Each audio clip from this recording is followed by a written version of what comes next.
Welcome to this week's video briefing. The new Secretary of State, John Kerry, is about to embark on his first visit since he took on that important job, and it will take him to his traditional allies in Europe, beginning with Great Britain, and then on to the Middle East, where there is much on the US plate. I'm here with Tom Wales today, and we're going to talk about some of the priorities facing Mr. Kerry as he gets to grips with his job. And the choice of countries, Tom, let's start there.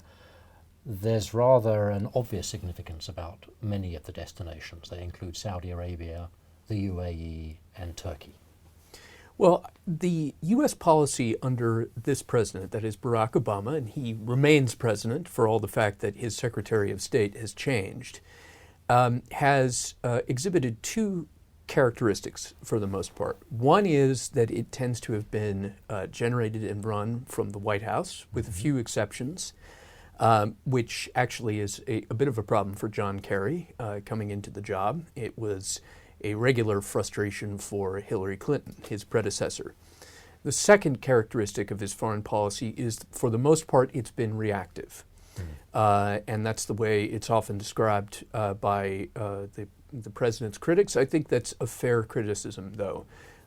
Although he's been confronted with some circumstances which were quite severe and unforeseen when he began running for president in 2007. The depth of the European crisis, which actually followed on and then became much more severe than the crisis afflicting the U.S. economy, Correct. And the Arab Spring were two mostly or totally unanticipatable events that demanded a great deal of time and attention that the administration still hasn't quite gotten a grip on. Okay. I want to focus on the Arab Spring in particular, because he will be visiting a number of countries affected by that, some in fear of it, indeed.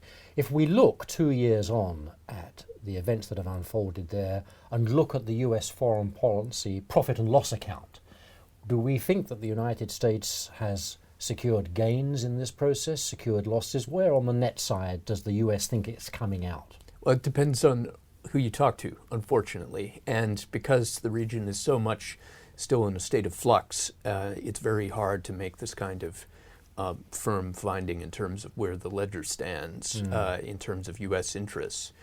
In general, there's been the collapse of these sorts of sclerotic, autocratic presidencies that became sort of semi-hereditary in many of these countries. Has unleashed a lot of unstable forces that undermined U.S. interests very considerably in the near term. However, there are many people, including quite a few in the administration, that argue a more democratic society in a place like Egypt could ultimately prove very much in the interests of the United States, not least because it provides an outlet for public discontent in a way that didn't exist before, and perhaps also leads to a kind of moderation of Islamist movements, or at the very least it causes Islamist movements to confront the challenges of actually wielding power, and perhaps partially discredits them, but actually in many cases causes them to make compromises that you always have to make when you're actually in power, as opposed to engaged in opposition that make them very much more friendly towards Western interests in some cases. Right. Let's just shift the geographical focus for a moment and think about territories and issues further to the east, because they will be a priority. Indeed, we know them to be a priority for the President and thus for the Secretary of State. I'm referring to the pivot towards Asia, about which we have written a lot on behalf of our clients. Today, for example, we published a piece of analysis looking at what we almost could call the East Asia arms race. We've got the problem, as the US sees it, of Pyongyang, and we've got a equally serious problem arising from territorial disputes there, involving China and a principal treaty ally of Japan. The Japanese Prime Minister is very close to Washington, if not there already, so there is some bilateral diplomacy going on. This is a serious matter for the United States.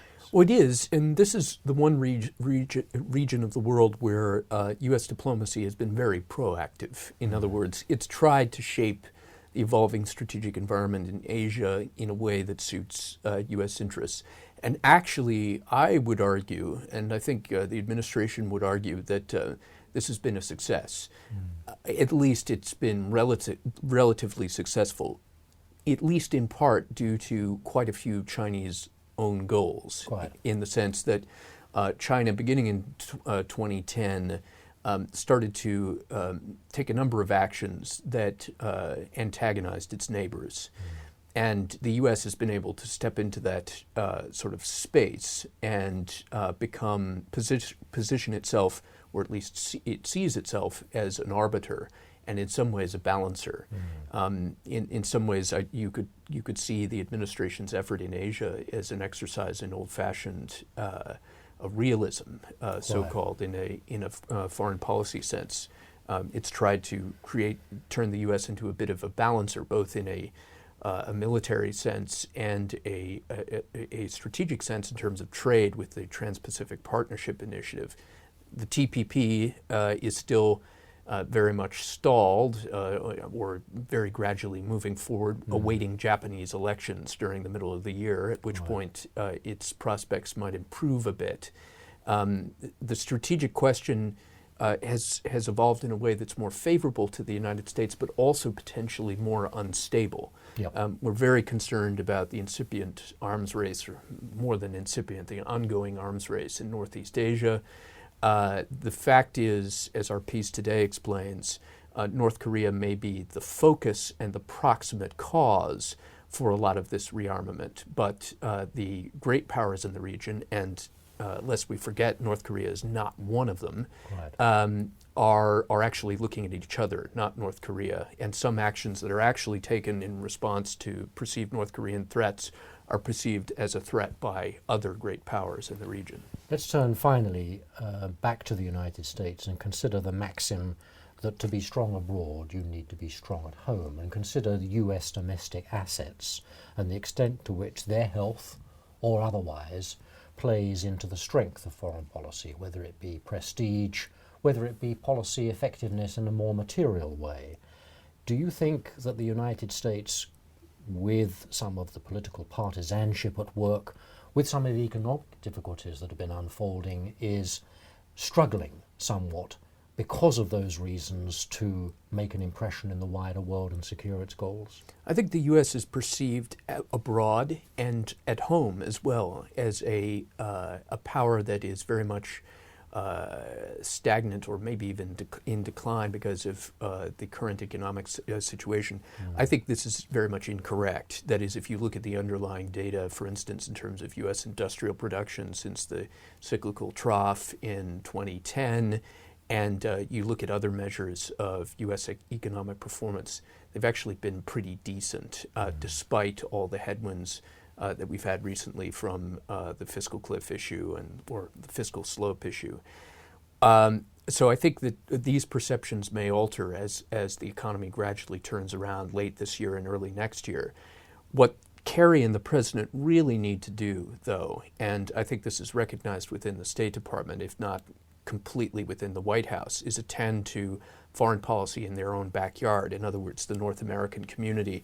Canada has been antagonized by this, what is really a hard to explain and rather problematic delay in the construction, in the approval of construction of the Keystone XL pipeline. There's actually very little environmental or practical case to be made for opposing Keystone for a variety of reasons that we've explained in our analysis, and it's significantly impaired relations with the Canadians. The relationship with Mexico could be so much better than it is now if the U.S. were to actually attend to its immigration reform, long-stalled immigration reform problem. Things are moving a little bit in that direction, and the administration will hope to push that forward. Thank you, Tom. And thank you for watching this video. If you'd like access to any of the analysis we've referred to in our conversation, or indeed to understand how that work and our advisory facility can help you secure your objectives, we'd be delighted to hear from you. Do contact us via our website.